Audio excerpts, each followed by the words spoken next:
서론, 소음 속에서 멀어진 나. 가장 연결된 시대, 자신과의 단절. 우리는 언제부터 혼자 있는 시간을 두려워하게 되었을까요? 잠시라도 조용해지면 휴대폰을 집어듭니다. 엘리베이터 안에 몇 초도 견디기 어렵고 연락이 오지 않는 밤에는 내가 세상에서 밀려난 사람처럼 느껴집니다. 사람들은 외로움을 견디지 못해 소음 속으로 스스로를 던져넣습니다. 그런데 이상한 점이 있습니다. 우리는 그 어느 때보다 많은 사람과 연결되어 있습니다. 메신저는 쉬지 않고 울리고 SNS에는 수많은 사람의 삶이 흐릅니다. 그런데 왜 마음은 더 자주 외로워질까요? MIT 교수 셰리 터클은 져서 혼자이지만 함께해서 이 시대의 역설을 정확히 짚었습니다. 우리는 끊임없이 연결되어 있지만 정작 자기 자신과는 단절되어 있다고 지적했습니다. 스마트폰 자체가 문제라기보다 끊임없이 반응하고 확인해야 하는 연결 방식이 자기 자신과 깊이 머무는 능력을 서서히 약화시킬 수 있다는 것입니다. 그렇다면 고독이란 무엇일까요? 왜 지혜로운 사람들은 혼자 있는 시간을 소중히 여겼을까요? 혼자 있음의 두 얼굴. 혼자 있음은 우리에게 두 가지 얼굴로 찾아옵니다. 하나는 외로움입니다. 버려진 느낌, 단절된 느낌, 누구에게도 닿지 못한다는 느낌. 다른 하나는 고독입니다. 자기 자신에게 돌아가는 시간, 삶의 소음을 걷어내는 시간, 마음 깊은 곳의 목소리를 듣는 시간. 오늘 우리가 함께 붙잡아 볼 질문은 이것입니다. 외로움과 고독은 무엇이 다를까요? 그리고 고독은 어떻게 삶을 더 깊고 단단하게 만들 수 있을까요? 혼자 있음을 두려워하는 진짜 이유. 17세기 프랑스의 철학자 블레즈 파스칼의 팡세에는 이런 유명한 통찰이 전해집니다. 인간의 모든 불행은 단 하나의 이유에서 온다. 혼자 방 안에 조용히 앉아있지 못한다는 것. 그가 말하고 싶었던 것은 단순히 방 안에 앉아있으라는 뜻이 아니었습니다. 인간은 자기 안의 불안과 마주하기보다 끊임없이 바깥의 소음 속으로 도망치려 한다는 통찰이었습니다. 우리는 바빠서 고독하지 못하는 것이 아닙니다. 어쩌면 고독이 두려워서 일부러 더 바빠지는지도 모릅니다. 가만히 있으면 마음속에서 묻어두었던 질문들이 올라옵니다. 나는 지금 잘 살고 있는가? 나는 무엇을 두려워하는가? 그래서 고독은 처음에는 불편합니다. 그러나 바로 그 불편함이 자기 이해의 문일 수 있습니다. 일부, 외로움과 고독은 다르다. 결핍과 선택의 경계. 영국의 정신과 의사 앤서니 스톤은 져서 고독의 위안에서 외로움과 고독을 이렇게 구분했습니다. 외로움은 타인과의 관계가 단절되어 느끼는 고통스러운 결핍입니다.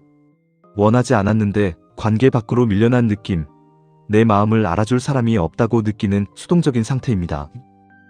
반면 고독은 스스로 선택한 혼자있음입니다. 세상에서 도망치는 것이 아니라 자기 자신에게 돌아가는 능동적인 시간입니다. 독일 태생의 신학자이자 철학자 폴 틸리히는 이 차이를 더 명확하게 말했습니다. 외로움은 혼자있음의 고통을 표현한다. 고독은 혼자있음의 영광을 표현한다. 같은 물리적 상태이지만 외로움은 타인을 잃은 자리에서 오고 고독은 자기 자신을 찾은 자리에서 옵니다. 한나 아렌트, 자기 자신과 함께 있는 상태. 독일 태생의 정치 철학자 한나 아렌트는 고독과 외로움을 더욱 날카롭게 구분했습니다.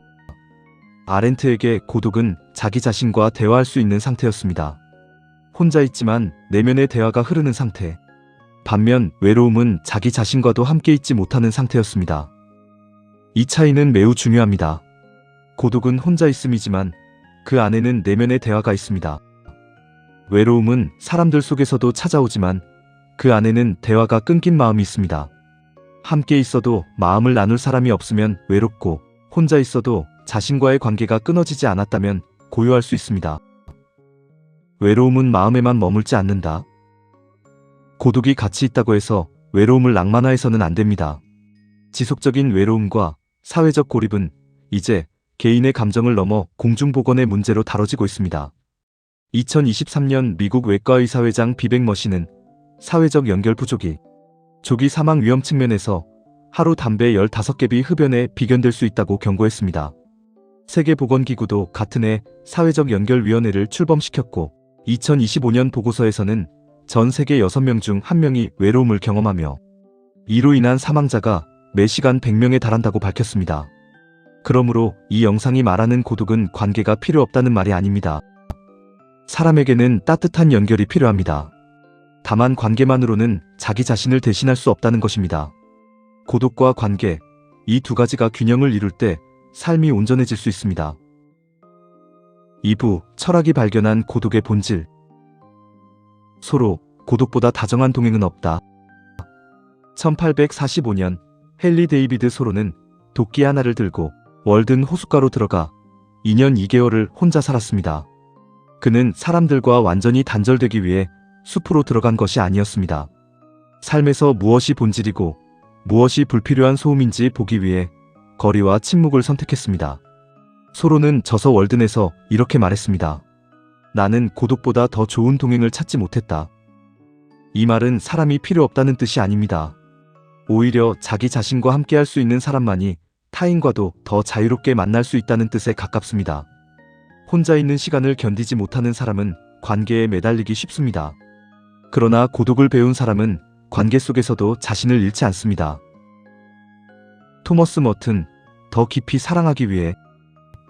수도자이자 작가였던 토머스 머튼은 침묵과 고독을 평생 탐구했습니다. 그에게 고독은 세상을 미워해서 떠나는 시간이 아니었습니다. 오히려 더 깊이 사랑하기 위해 내면의 샘을 되찾는 시간이었습니다. 진짜 고독은 사람을 차갑게 만들지 않습니다. 오히려 사람을 더 부드럽게 만듭니다. 혼자 있는 시간 속에서 자신의 두려움과 욕망과 상처를 들여다본 사람은 타인의 아픔 앞에서도 더 조심스러워집니다. 자기 안의 어둠을 본 사람은 타인의 어둠을 함부로 판단하지 않습니다. 고독은 관계를 끊는 시간이 아니라 더 깊이 사랑하기 위해 자신을 준비하는 시간일 수 있습니다. 칼 융, 고요해질 때 비로소 들리는 것. 스위스의 정신분석학자 칼 융은 이렇게 말했습니다. 고독은 내면 삶의 조건이다. 외부의 세계가 없어져야 내면의 세계가 나타나기 시작한다. 타인의 목소리, 사회의 기대, 역할과 가면 속에서는 진짜 자신을 만날 수 없습니다. 고독 속에서만 그 모든 것이 조용해지고 비로소 자기 자신의 목소리가 들리기 시작합니다. 고독은 자신을 잃는 것이 아닙니다. 잃어버린 자신을 되찾는 것입니다. 릴케, 질문과 함께 살아가는 용기. 오스트리아의 시인 라이너 마리아 릴케는 젊은 시인에게 보내는 편지에서 이렇게 말했습니다. 젊은 시인은 삶의 방향과 의미에 대한 질문들을 그에게 보내왔습니다. 나는 어떻게 살아야 하는가? 무엇이 내 삶을 의미 있게 만드는가? 릴케는 젊은 시인에게 조급히 답을 찾기보다 아직 풀리지 않은 질문 자체를 사랑하고 그 질문과 함께 살아가라고 조언했습니다. 지금 당장 풀리지 않는 질문이라도 피하지 않고 그것과 함께 살아가다 보면 어느 순간 삶 자체가 그 대답이 되어 있을 수 있다는 것입니다. 고독은 그 질문들과 조용히 머무를 수 있는 공간입니다. 결국 소로와 머튼, 융과 릴케가 가리키는 방향은 하나입니다. 고독은 세상에서 멀어지는 시간이 아니라 세상에 휩쓸린 나를 다시 불러오는 시간입니다. 법정스님, 비움 속에서 보이는 것. 한국의 불교 승려 법정스님은 무소유의 삶을 말했습니다. 고독도 이와 같습니다. 관계를 버리는 일이 아니라 삶에 너무 많이 달라붙은 소음, 비교, 인정욕구, 불필요한 관계의 피로를 덜어내는 일입니다. 덜어낼 때 비로소 보이는 것이 있습니다. 내가 정말 원하는 것, 내 마음을 지치게 하는 것, 내가 오래 외면해온 내면의 목소리. 고독은 비워지는 시간이지만 그 비움 속에서 삶의 결은 더 선명해집니다. 윤동주, 고독 속에서 깊어진 눈. 한국 문학에서 고독이 자기 성찰로 깊어진 예로 윤동주를 떠올려 볼 수 있습니다. 서시에서 그는 죽는 날까지 하늘을 우러러 한 점 부끄럼이 없기를 바랐습니다. 큰 소리로 세상을 설득하지 않고 조용히 자기 자신을 바라보는 시인이었습니다. 그의 고독은 세상과 단절된 고독이 아니었습니다. 자신을 깊이 바라봄으로써 시대와 인간의 아픔을 더 예민하게 느끼는 고독이었습니다. 고독은 안으로 파고드는 시간이지만 그 끝은 더 넓은 세계로 열립니다. 더 맑게 만들고 더 넓은 책임감으로 이끌기도 합니다. 혼자 있는 시간이 자기 연민으로 흐르면 외로움이 되지만 자기 성찰로 깊어지면 삶을 견디는 힘이 됩니다.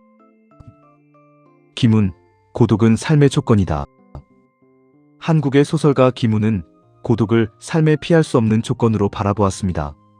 그의 문학에는 홀로 견디는 인간들이 자주 등장합니다. 우리는 태어날 때도 혼자였고 죽음의 문턱을 넘을 때도 혼자입니다. 그에게 고독은 비극이 아니었습니다. 삶을 있는 그대로 받아들이는 겸허함이었습니다.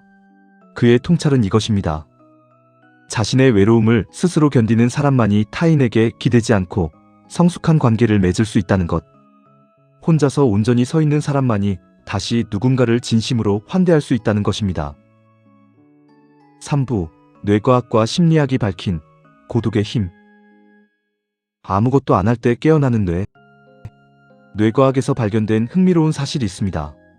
우리가 외부 자극 없이 조용히 혼자 있을 때 뇌에서는 디폴트 모드 네트워크라는 영역이 활성화됩니다.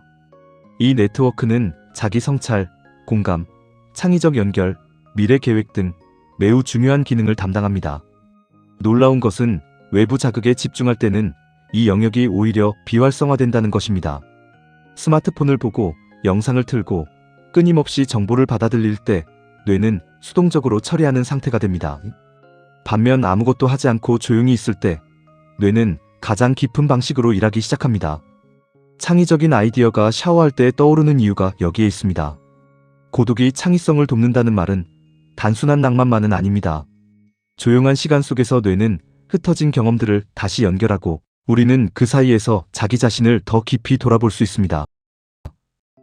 고독과 함께하는 능력, 성숙의 지표. 최근 심리학에서는 긍정적 고독이라는 개념이 주목받고 있습니다. 앤서니 스톤은 말했습니다. 고독을 견디는 능력은 성숙의 지표 중 하나다. 자기 자신과 함께 있을 수 있는 능력은 타인과 함께 있는 능력만큼이나 중요하다. 스스로 선택한 고독은 정서를 조절하고 자기 성찰을 깊게 하며 창의성과 회복에 도움을 준다는 연구들이 있습니다. 고독을 견디지 못하는 사람은 타인에게 끊임없이 의존합니다. 그 의존이 관계를 지치게 만들고 결국 더 깊은 외로움으로 이어집니다.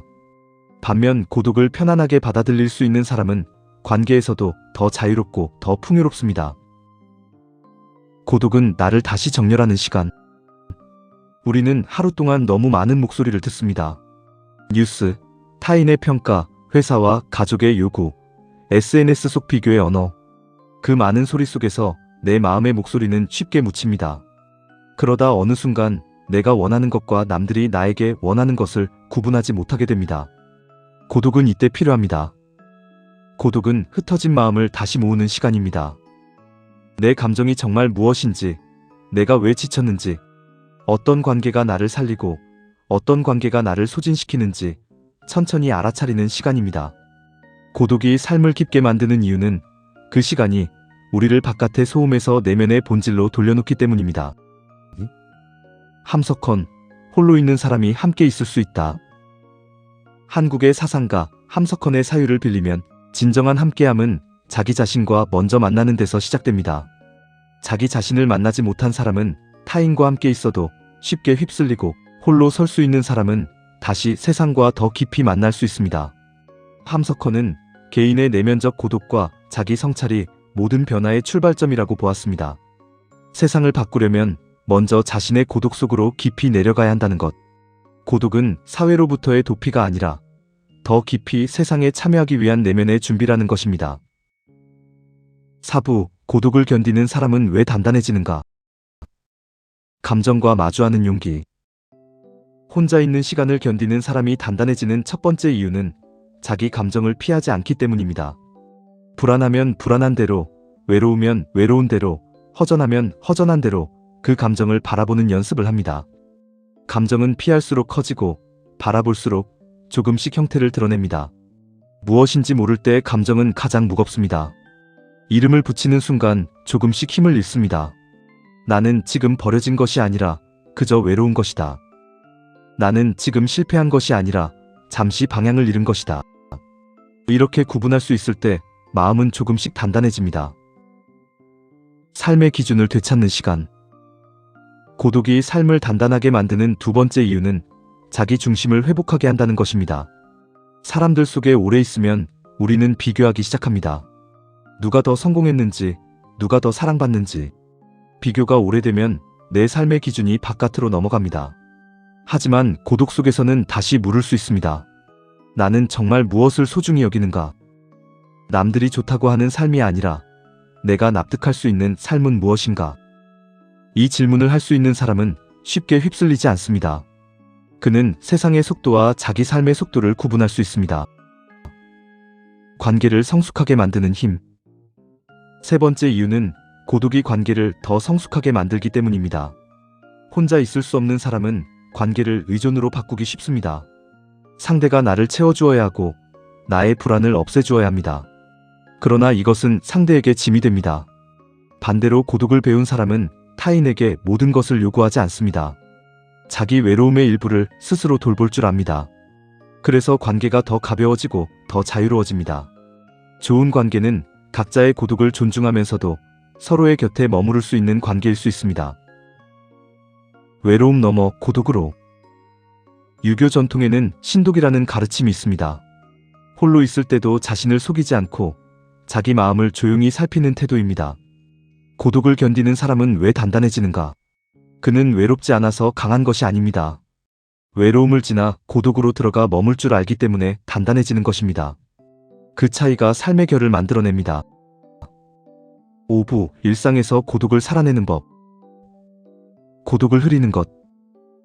고독을 실천하는 데 방해가 되는 것들이 있습니다. 첫째, 외로움을 고독으로 포장하는 태도입니다.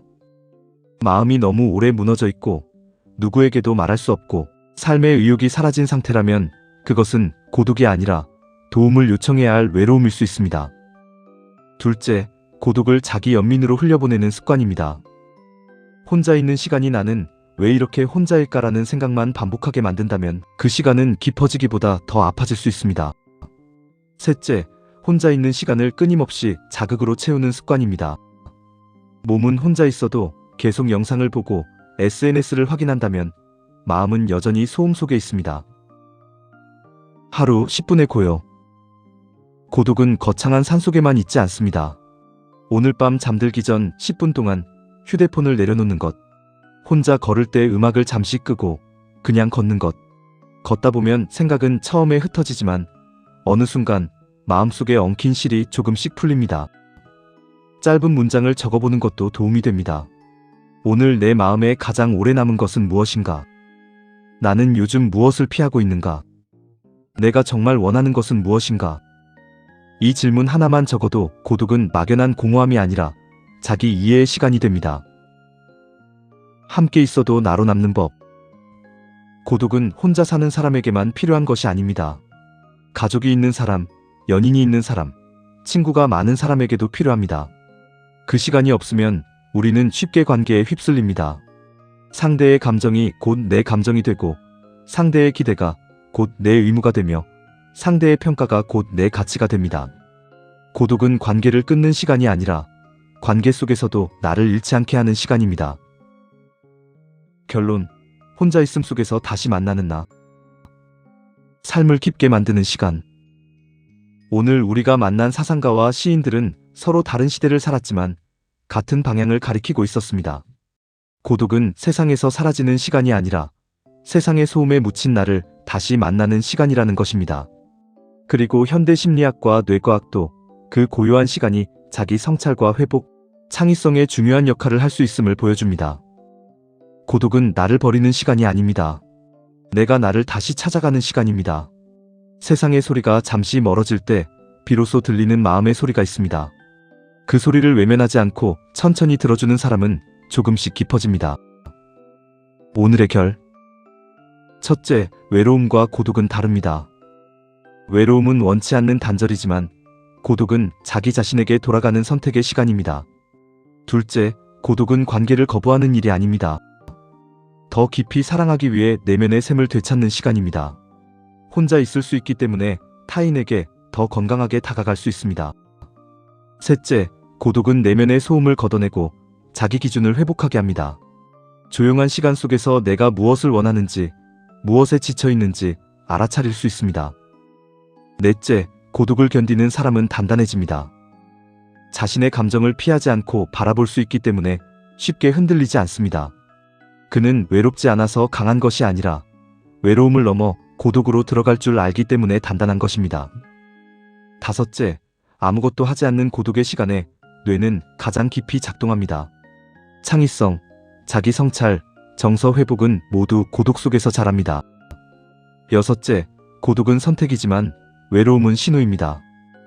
스스로 원해서 혼자 있는 시간은 삶을 깊게 만들지만 원하지 않는데 오래 지속되는 고립과 외로움은 다른 문제입니다.